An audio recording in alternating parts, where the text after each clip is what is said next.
मेरे राम जी ने भरी है। कृपया दोनों हाथ ईमानदारी के साथ ऊपर करें और भगवान से ही कहें। क्या आप सबको भी कहना है कि दिल में तू राम नाम के जरा ज्योति जला के दे।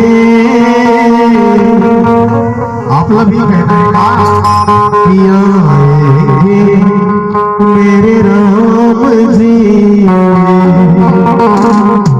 जरा दिल से बुला के दे। एक जन बुला दे और भैया और तू मैंने ऐसने बुला हो तो भगवान तो का पड़ोसी घलू घनी आने वाला है। चलिए जोरदार ताली बजा के आएंगे आएंगे आएंगे मेरे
ताली की बजावट और मैं कहना चाहूँ कि बिना प्रकाश के कभी उजाला हो नहीं सकता।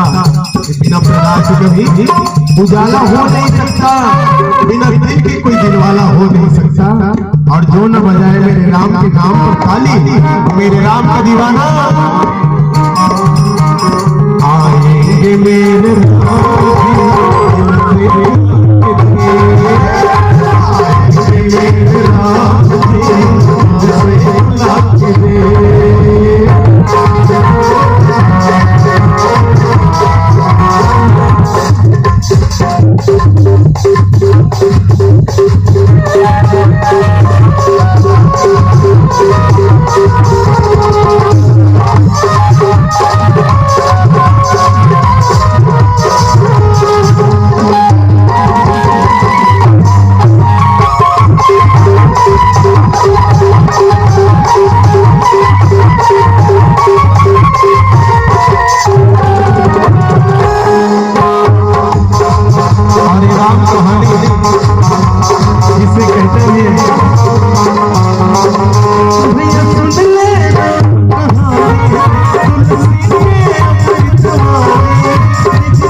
सुनो जी राम के